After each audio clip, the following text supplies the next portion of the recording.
আসসালামু আলাইকুম। আপনাদের বাড়িতে যদি কোনোদিন কিছু না থাকে, কোনো সবজি না থাকে, আজকে আমার মতো একটা রেসিপি চট করে বানিয়ে নেবেন। খুব খেতে সুস্বাদু হয়।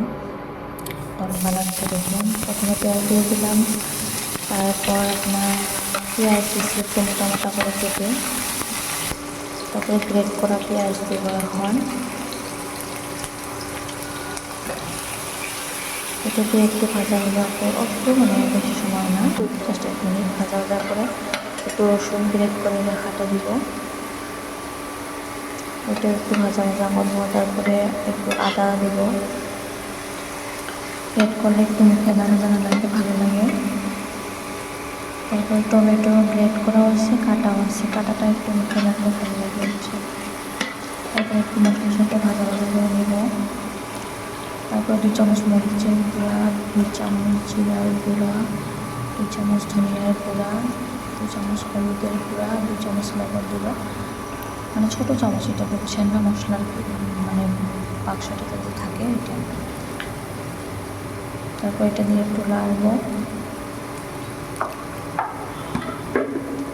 তারপর একটু ভাজা হওয়ার পরে পানি দিয়ে দিব। বেশি ভাজা করবো না, বেশি করলে ভালো লাগে বলো। পানি দিয়ে একটু মশলাটা করবোটা বসাবো।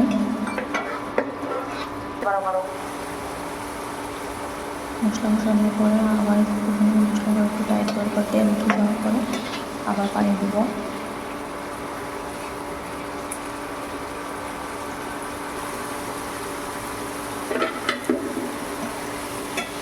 দেখেন, আপনি দেখতে পাচ্ছেন তেল উঠছে করে পানি দিব, বেশি পানি দিব না, এটুকুই হলো।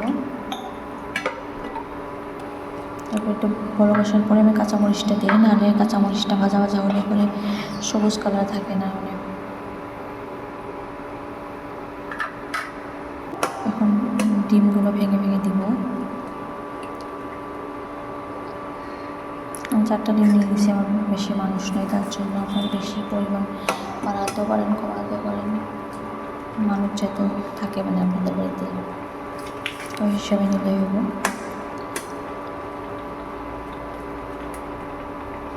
আমি 4টা নিয়ে নিয়েছি।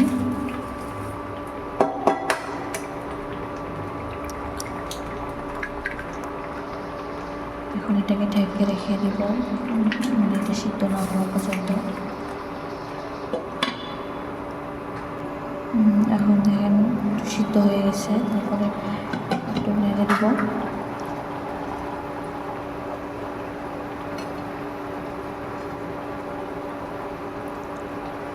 এখন উল্টানো যাবো না, একটু পরে উল্টাতে হবে। একটু জাল হওয়ার পরে উল্টে দিতে হবে। এখন দেখেন আমি আসছি, যখন উল্টানোর জন্য পারফেক্ট হয়ে গেছে।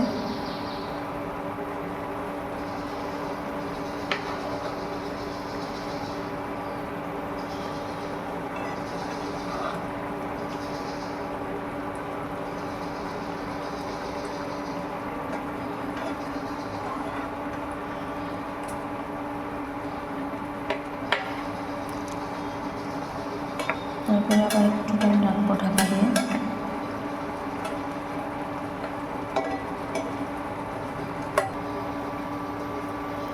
তারপরে ধনিয়ার পাতা দিচ্ছি, একটু ছিল তাই দিছি।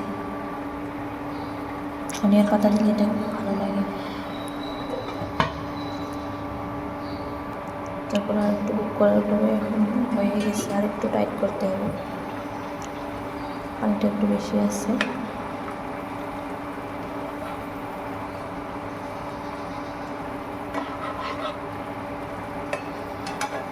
এরকম করে বানিয়ে খেয়ে দেখবেন, খুব ভালো লাগে, খুব ভালো। এখন হয়ে গেছে, গ্যাস বন্ধ করে দেবো।